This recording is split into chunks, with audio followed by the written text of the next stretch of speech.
अगर भक्त का प्रेम सच्चा हो तो भगवान उसके लिए नंगे पांव दौड़े आते हैं। वहीं बात जब कन्हैया की हो तो कहने की क्या, अपने भक्तों के लिए वह न जाने कितने रूप धरते हैं और कितनी ही अनगिनत लीलाएं कर चुके हैं, जिनका प्रमाण हमारे धार्मिक ग्रंथों में मिलता है। ऐसी ही एक रोचक कथा है जब कन्हैया ने अपने भक्त के लिए एक अनोखा काम किया। तो आइए जानते हैं इस बारे में विस्तार से। पौराणिक कथा के अनुसार एक बार की बात है, किसी नगर में एक राजा ने एक मंदिर बनवाया जिसमें श्री कृष्ण की एक मूर्ति भी रखवाई, लेकिन उसकी कभी पूजा नहीं की। पूजा करने के लिए मंदिर में एक पुजारी को रखा गया। पुजारी नियमित कन्हैया जी को नहलाता और बड़ी ही श्रद्धा भाव से उनकी पूजा अर्चना करता। राजा भी रोज कान्हा जी के लिए एक फूलों की माला भेज देता था और जब वह दर्शन करने आता तो पुजारी उस माला को उतारकर राजा को पहना देता। ऐसा करते करते पुजारी की भी उम्र बीत चुकी थी। एक दिन किसी वजह से राजा नहीं आ सका तो उसने एक सेवक के हाथ मंदिर में माला पहुंचा दी और कहलवाया दिया कि आज वह मंदिर नहीं आएगा, इसलिए पुजारी उसका इंतजार ना करें। इतना कहकर सेवक चला गया।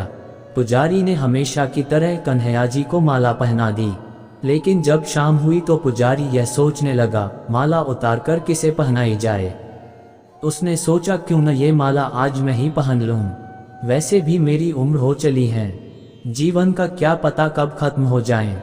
इतना सोचकर पुजारी ने माला उतारकर अपने गले में डाल ली, लेकिन इतने में ही सेवक आ गया और उसने बताया कि राजा की सवारी मंदिर में पहुंचने वाली है। राजा की सवारी आने की बात जब पुजारी ने सुनी तो वह डर गया। उसने सोचा कि अगर राजा ने उसे देख लिया तो वह तो मरवा ही डालेंगे। आनन फानन में पुजारी ने माला उतारकर वापस कन्हैया जी को पहना दी। जैसे ही राजा अंदर आया तो हमेशा की ही तरह पुजारी ने माला कान्हा जी के गले से उतारकर राजा को पहना दी, लेकिन माला पर लगा सफेद बाल देखकर राजा समझ गए कि पुजारी ने यह माला स्वयं ही पहनी थी। बस फिर क्या था, राजा क्रोधित हो उठे और उन्होंने गुस्से में पुजारी से पूछा कि माला पर सफेद बाल कहाँ से आया। तब राजा की बात सुनकर पुजारी डर गया और बोल पड़ा, ये तो कन्हैया जी का है। अब तो राजा और भी क्रोधित हो गए, क्योंकि कान्हा तो भगवान हैं और उनके बाल सफेद कैसे हो सकते हैं। इसीलिए राजा ने फरमान सुना डाला कि कल श्रृंगार के समय राजा खुद आएंगे और देखेंगे सच में ही कान्हा जी का सफेद बाल है या पुजारी झूठ बोल रहा है। उन्होंने कहा कि अगर पुजारी ने झूठ बोला होगा तो उसे फांसी दे दी जाएगी। राजा का फरमान सुनकर पुजारी का बुरा हाल हो गया। उसने सोचा अब क्या करें, कहाँ जाए, अब तो उसका मरना तय है। तब रोते रोते वह भगवान की शरण में पहुंचा और उनसे कहा कि हे केशव, मुझसे झूठ बोलने का अपराध तो हुआ है, लेकिन हो सके तो मुझे क्षमा कर दें और राजा से रक्षा करें। पुजारी ने कहा कि हे माधव, आपकी सेवा करते करते करते मैं वृद्ध हो चुका हूँ, अब आप मुझे माफ कर दीजिए, ऐसी गलती दोबारा नहीं होगी। यही कहते कहते पुजारी की न जाने कब आंख लग गई और उसकी आंख तब खुली जब सुबह हो चुकी थी। उधर सुबह होते ही राजा भी आ गया और कहने लगा आज कान्हा जी का श्रृंगार वह खुद करेगा। ऐसा कहकर जैसे ही राजा ने कान्हा जी का मुकुट उतारा तो देखा कि श्री कृष्ण के तो सारे बाल ही सफेद हैं, लेकिन राजा को फिर भी यकीन नहीं हुआ। उसे लगा कि फांसी के डर से पुजारी ने ही बालों को रंग दिया होगा। राजा ने सोचा कि क्यों न कन्हैया जी का एक बाल तोड़कर देखा जाए।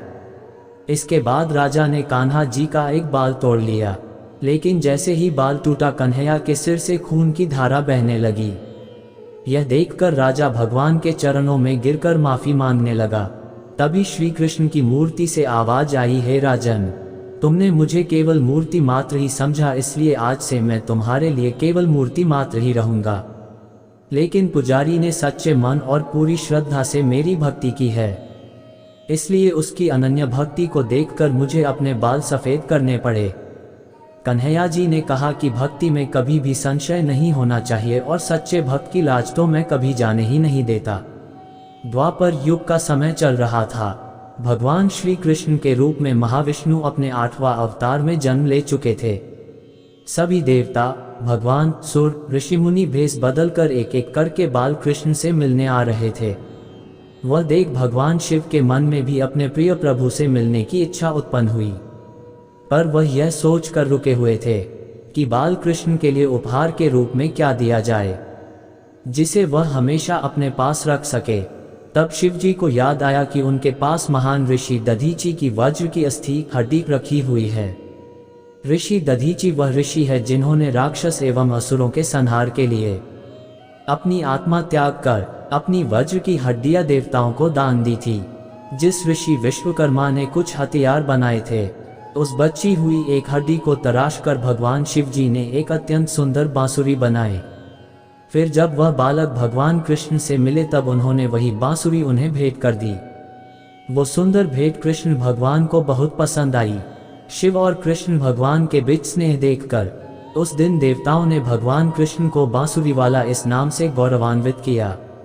उसी बांसुरी को ही कृष्णा भगवान के अपने अवतार काल के अधिकतम समय हमेशा अपने साथ रखा। तो यह थी कृष्णा के बांसुरी की कहानी। द्वापर युग में घटित कृष्ण और राधा की कहानियां कौन नहीं जानता।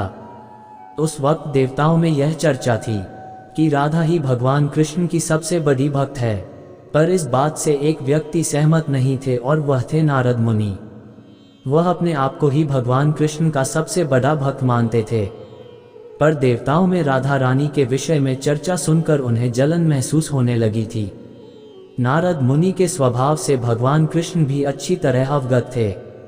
एक दिन नारद मुनि कृष्ण भगवान से मिलने द्वारिकापुरी गए थे। उन्हें आता देख भगवान श्री कृष्ण अपना सिर पकड़कर बैठे गए। मुनिवर ने उन्हें देखते ही पूछा, क्या हुआ प्रभु, आप यूं सिर पकड़कर क्यों बैठे हैं? उस पर द्वारिकाधीश ने उत्तर दिया, मुनिवर आज हमें सिर में बहुत पीड़ा हो रही है। नारद बोले, तो प्रभु इस पीड़ा को मिटने का क्या कोई उपाय है? कृष्ण ने कहा, हाँ उपाय तो है। अगर मेरा सबसे बड़ा भक्त अपने चरण धोकर उसका चरण अमृत मुझे पिलाएगा तो मेरा सिर दर्द पल भर में ठीक हो जाएगा। कृष्ण के मुख से यह उपाय सुनकर कुछ पल के लिए मुनिवर सोच में पड़ गए कि हूँ तो मैं ही सबसे बड़ा कृष्ण भक्त, लेकिन अगर मैं अपने पैर धोकर उसका चरण अमृत प्रभु को पिलाऊंगा तो मुझे नरक जाने जीत महापाप लगेगा। परंतु राधा को भी तो सब कृष्ण का बड़ा भक्त मानते हैं। इतना सोचने के बाद भगवान कृष्ण से आज्ञा लेकर नारद तुरंत राधा रानी के महल में जा पहुंचे और उन्हें प्रभु के सिर में हो रही पीड़ा एवं उसके उपाय के बारे में वृतांत सुनाया। वह सुनकर राधा रानी ने एक क्षण का भी विलंब न करते हुए अपने चरण धोकर उसका अमृत एक कटोरी में नारद मुनि के हाथ में लाकर दिया और कहा, मुनिवर मैं नहीं जानती कि मैं भगवान कृष्ण की कितनी बड़ी भक्त हूँ, पर मैं अपने ईश्वर आराध्य को पीड़ा में नहीं देख सकती। राधा के मुख से वह सच्चे भक्ति भाव के शब्द सुनकर नारद मुनि की आंखें खुल गई और वह समझ गए कि राधा रानी ही कृष्ण की सबसे बड़ी भक्त है और प्रभु श्री कृष्ण ने यह लीला मुझे समझाने के लिए रची थी। अपने सबसे खास से धोखा खाने के बाद लोग चाहकर भी किसी पर संपूर्ण प्रतिशत भरोसा नहीं कर पाते। यही सत्य है। मनुष्य का जीवन केवल उसके कर्मों पर चलता है।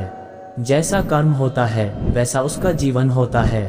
भगवान श्री कृष्ण जी कहते हैं कि हमें किसी से भी अंधा प्यार नहीं करना चाहिए।